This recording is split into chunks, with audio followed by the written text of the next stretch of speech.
Let's get educated.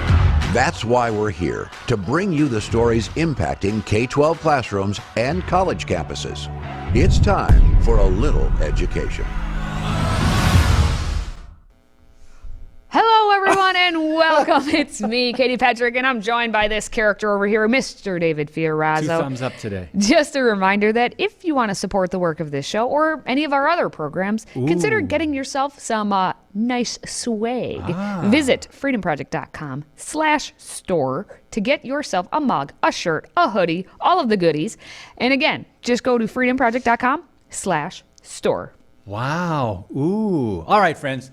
It's once again that special time to check in with our old friend Alex Newman. Mr. Newman, what do you have for us this week? Thanks, guys. Great to be here. And yeah, the new data coming out of the CDC is atrocious. It shows that our teen girls in particular, but our young people all across this country are just drowning in horror, sadness, despair, hopelessness, and suicidal thoughts. It's almost hard to believe this data. I mean, the CDC claims they collected it, but here's some of the highlights. Almost 6 out of 10 girls reported, teen girls, reported feeling persistently sad or hopeless. And about 1 in 3 seriously considered killing themselves. This is the latest data from 2021, released recently by the CDC. For boys, it wasn't quite as bad, but again, same trend, skyrocketing upwards. This all comes from the Youth Risk Behavior Survey that the CDC puts out. Now, I think this is a very dangerous survey. There's a lot of reasons. We've exposed it here at the Newman Report before. They ask really bizarre questions that kind of get kids thinking that it's normal to have multiple sexual partners and do a bunch of drugs and think about killing yourself. It kind of plants these seeds in their mind. But let's just give them the benefit of the doubt for a little bit and say that these are true. According to the CDC, this survey showed that teen girls are reporting the highest levels of sexual violence, sadness, and hopelessness that the agency has ever recorded. 3 out of every 5 girls are now reporting persistent sadness and hopelessness, and that figure is up 60% from just a decade ago. On the suicide front, there is some really alarming data as well. 30% of teen girls in America seriously considered suicide in 2021. Again, that's up almost 60% from just over a decade ago. More than 10%, actually 14% of girls have actually reported attempting suicide in 2021. So more than 1 out of 10 girls, that's a surge of more than 30% since these surveys began 10 years ago. On the sexual front, similar horrors. Almost 1 in 5 teen girls reported experiencing sexual violence just over the preceding year. That's up 20% from 2017. Also, more than 10% of teen girls reported having been forced to have sex. That's up more than 25% from 2 years ago. Folks, this is just absolutely incredible. Imagine more than 1 out of 10 teen girls being raped. Okay, more than 1 in 5 experiencing some sort of sexual violence, folks. This is out of control. It's crazy.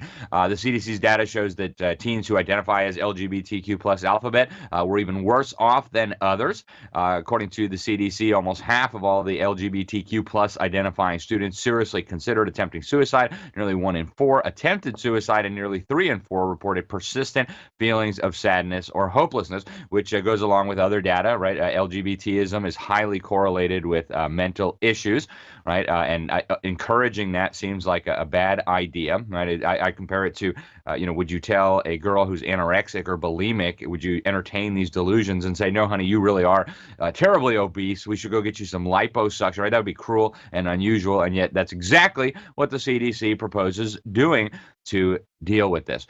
They have all these proposed schemes. They say if we just have more LGBT propaganda in the schools, they'll feel more included. If we have more mental health services for the kids, read more handouts from taxpayers to the big pharmaceutical companies that brought you, for example, the COVID injections.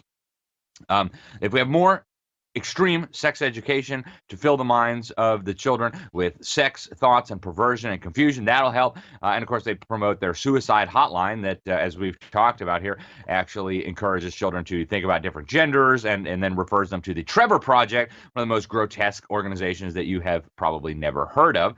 And so really, folks, the idea that doing more of the same is going to help these teenagers is absolutely insane, right? The reason the teens are in this situation is because we've been pumping their minds and their hearts and their souls full of godlessness, paganism, immorality, perversion, comprehensive sex education, radical Marxist indoctrination, materialism, under the guise of giving them an education in a public school. These are not an education. In fact, what they do is hurt children, as we see from the latest data, right? Adding more of this stuff would be like throwing fuel on a dumpster fire. Obviously, very few Americans still trust the CDC. These are the same shills for Big Pharma that got us into this big mess over the last 3 years. But folks, this madness is a new phenomenon. We need to understand this. Before the 1980s, kids didn't used to shoot each other. They didn't used to shoot themselves. They didn't used to kill themselves. They didn't used to rape each other, right? These things were practically unheard of in America before the 1980s. That's when the 10 Commandments were taken out and the sex ed went into overdrive. What these kids need is God, truth, and family, not more tax-funded perversion and evil shoved down their throat by the government. Parents, these pyromaniacs should not be posing as firemen. Get your children out of the schools, run from the burning building as quickly as you can, or your children are very likely to end up among these tragic statistics.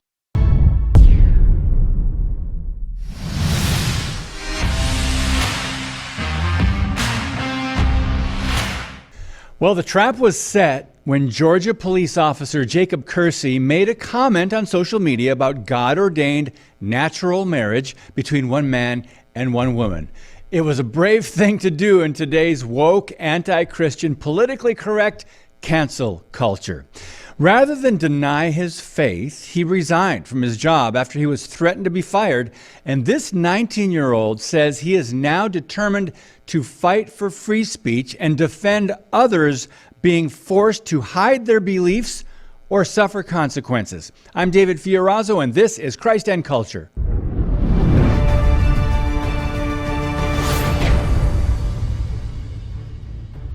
Religious liberty law firm First Liberty is defending Jacob Kersey, now a former Port Wentworth police officer, and sent a demand letter to the city government asking them to apologize to Kersey for violating his First Amendment rights. So, what happened? Kersey's supervisor told him the department received an anonymous complaint about his social media post when he was off duty January 2nd. Did you get that? He wasn't even on the job. Kersey posted a paraphrase of Ephesians chapter 5 on his personal Facebook page. God designed marriage. Marriage refers to Christ and the church. That's why there's no such thing as homosexual marriage. End quote. He was then threatened in an official letter that any future comments on social media would harm Kersey's ability to do his job in a, quote, fair and equitable manner, and he would be unable to perform his duties. What does that mean? Unable to do his job because of his Christian worldview? Well, Police Major Bradwick Sherrod declared that Kersey offended protected classes by talking about his beliefs and that his objectivity was in question. The letter also warned that Kersey was unlikely to be able to carry out his duties to protect and serve the city's homosexuals and lesbians. There it is. Even though they admitted he hadn't violated any department policy, Kersey realized he was cornered, targeted, and he decided to quit his job rather than cave. Now, Kersey wants other Christians to be encouraged and protected from discrimination and said that they shouldn't allow themselves to be silenced by people who have no respect for the First Amendment and no respect for the Word of God. He said if people are afraid to express their faith publicly, you are not truly free. And added this, there's no doubt in my mind that if the city is allowed to sweep this ludicrous incident under the rug, this will happen to another officer. Now, First Liberty is, quote, keeping all our options open while it awaits a response to its letter, and the law firm wants to help the city of Port Wentworth understand its obligation to the U.S. Constitution. Jacob Kersey is concerned about others being told at their jobs that their faith is hate speech. Why? Because basic biblical teachings are not only offensive today to a godless culture, but deemed hateful and intolerant.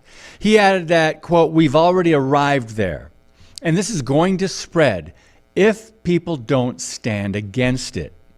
Realizing the fact that we have brothers and sisters around the world suffering severe persecution and being killed even, this mature young man is not comparing his situation to Christian martyrs, but he did challenge other believers and asked, if we aren't willing to stand for truth in the workplace, do we think we would confess our faith when persecution increases? In Matthew chapter 10, 32 and 33, Jesus said this, "Therefore, whoever confesses me before men, I will also confess him before my Father who is in heaven. But whoever denies me before men, him I will also deny before my Father who is in heaven." Great reminder. Now, if you are ever faced with the opportunity to take a stand in this pivotal moment in our culture, remember, God has you here for such a time as this. Your voice and your faith will inspire others. Now, you may be wondering, by the way, about Jacob Kersey's career. Apparently, police departments from different places in the country have been contacting him about coming to work for them. Well done, young man. Pray for him and for countless others who have gone through similar situations when their religious freedom was threatened. God bless you, and keep speaking the truth about things that matter. Today's show is sponsored by our friends at MyPillow. Save up to 66% on pristine quality bedding, towels, slippers, signature pillows, and much more when you use the code EDUCATED. That's EDUCATED. Educated. Support this show and a great American company.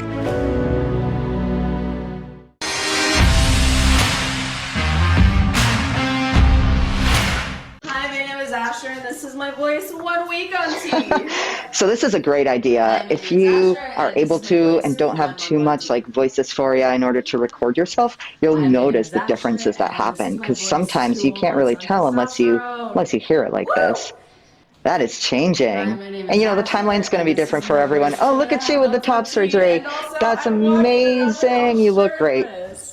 Wow. Oh, that hurt. Wow. Yeah, no lifting the arms above your shoulders for 6 weeks. My name is Asher, and this is my voice. Your voice sounds great. 3 months, wow. So again, if it's not there at 3 months, don't worry, we'll get there. Asher, and this is my voice. Oh, my dude. Okay, so what we just saw was a biological woman posting about how her voice was changing after months of testosterone.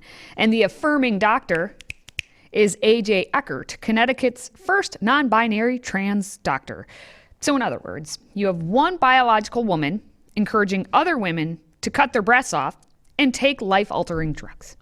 Whatever happened to the Hippocratic Oath? Apparently we've transitioned away from that. Well, since we're off and running, let's take a little time to find out what other stories are trending left. And we start with a woman who is clearly not white, because as she claims, white supremacy is everywhere. And by hawking a loogie every time she speaks about it, lives may be saved or something or other. Now cover your food, people, because here we go. I say white to remind people that white supremacy is everywhere. Because in order for true equality to happen, white supremacy has to be dismantled. And a lot of people are not even aware of their use of whiteness unless someone like me points it out by calling it white. So that's why I say white, to raise your awareness. Because it's so ingrained in you, you may not realize it. And maybe next time when you're about to do the very same thing, my annoying white will ring in your ear and stop you. So, you're welcome. No, thank you. No, thank you. But the hits just keep on coming for us. White. I can't even do it. Heterosexual women, because apparently if you're taken back by someone calling you a cisgendered or straight woman, that's because you are part of the white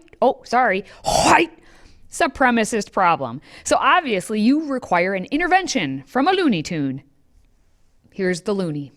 Oh boy. White cis women, we need to talk. Take a deep breath. And let's talk. Some of you just now reacted to me saying cis. That defensiveness comes from white supremacy culture. It's okay to be all up in your feelings like that, but it's not okay to use your feelings as an excuse to harm others. We need to pause, allow ourselves to feel our feelings, and process through why those were the feelings that we had. Okay, to be honest with you, I was not triggered. I was barely paying attention. So did someone find out what she just said? Because I just don't care anymore. But next, we're going to head to the classroom where a Florida teacher has decided to mock Governor Ron DeSantis' move to eliminate critical race theory material from the classroom by using his students as pawns to push his political agenda. And when you're watching this, you just make sure you notice his t-shirt. Here we go. I'm about to run up on these kids and start banning these books right away. Hey, what y'all reading? What y'all reading? Harry Potter? You reading Harry Potter? Oh, witchcraft. Gotta go. Hey. A black boy? No, absolutely not. What you reading? The Hate You Give? I'm gonna give you something to hate. Hey, what are you reading? I made a mistake. You cannot be reading. Look at what they're reading in here. Look at this. Give me the book. Your diction will be lesser now. You will not know these words. These words are atrocious. I shall not read books. I shall not read books. Books are bad. Books are bad. If I read, it's approved by the feds. If I read, it's approved by the feds.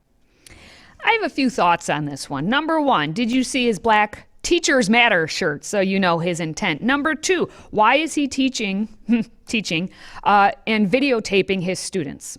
Did he get permission from all of the parents of those students that, hey, by the way, I'm one of those teachers who have to be on TikTok to get my something off, and I am going to be taping your child, showing their face for all the world to see. They're going to be a part of this now. Are you okay with that? I doubt he did that. But instead, also, when he was on camera, who was taping it? Was it one of the students? Because now you're supposed to be teaching students, but instead you're just having them tape you for TikTok purposes. Think about how delusional that is. Anyway, finally, we're going to wrap things up with another video from that same teacher. Oh, gosh. And this, obviously, it has to be for shock value, as black students can be seen walking into a classroom and sitting down only to be fed, like force-fed, by a white girl, while other white girls then bow to the black girls. Now, I'm not sure if this is supposed to be funny or serious, but based on the simple fact that tens of millions of dollars are invested in a month that's dedicated to struggles and accomplishments of only black people, I'm not sure this sends, the right tone.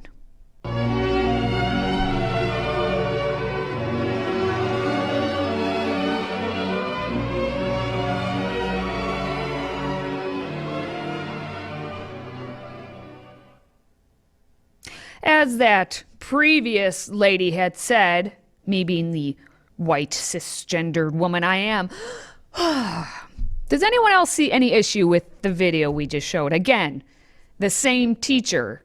And whether it was meant to be funny or meant to be serious, why is this so-called teacher spending so much time videoing his students for TikTok? Why is that happening? But thankfully, that is going to wrap up this segment.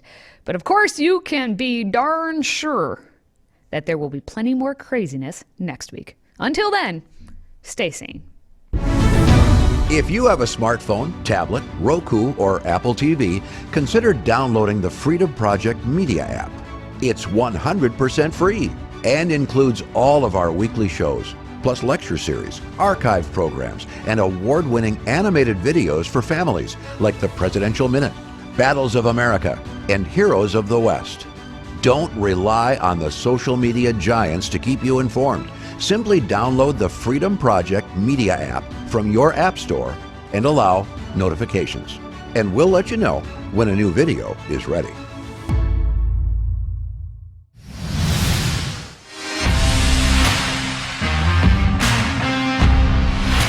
We're We're going to wrap things up now by reintroducing a blast from the past. It's been a whole 13 years since this children's character went off the air. But now Mattel says it's gearing up for a relaunch next year. Barney is a dinosaur from our imagination, and when he's tall, he's what we call a dinosaur sensation. Barney and friends are here for you to sing and dance and play games too. Barney comes to play with us whenever you need him. Barney can be your friend to make you just make me happy. Oh yeah, that famed purple dinosaur Barney is making a comeback with a new animated series in 2024. According to a press release, the relaunch will feature music-filled adventures centered on love, community, and encouragement. What's the catch? And it's not a moment too soon, as I'm sure full episodes will be dedicated to learning about the ever-expanding list of pronouns that Sesame Street has been pushing. Really? All right. In 2011, Mattel bought out the rights to the Barney franchise in a deal that topped $680 million. Last year, a documentary was released showcasing the drama behind the scenes. Take a look at this. It just exploded nationwide. It was a cultural phenomenon. What color is happier than purple? No color. This is Barney, and this is what he sounded like. Barney stands for inclusion, acceptance. You should love everyone. We all have Cheryl Leach to thank for that. As her beloved character was heading into the stratosphere, people couldn't accept that this was just a show, and so let the bashing begin. I don't think you could ever think somebody would go and shoot someone. Barney and Friends premiered in 1992 and proved to be an incredibly popular children's show that ran for 14 seasons on PBS Kids. Well, back in my day, I remember distinctly when Barney came out, 1992. Pivotal year in my life. Were you born then? Yes, I was born then. It was my pivotal years. I watched Barney. I liked Barney. And then I stopped watching Barney because I grew up. But... And then Barney got woke, right? And then Barney went woke. Yeah. Now, I have children, and I do not plan to have them watch that Barney or any other Barney. But I will have them watch shows that need to come back. Like such what? as Mr. Rogers' Neighborhood. They have Daniel Tiger, which is like the cartoon version, so that's good. That's good. Okay.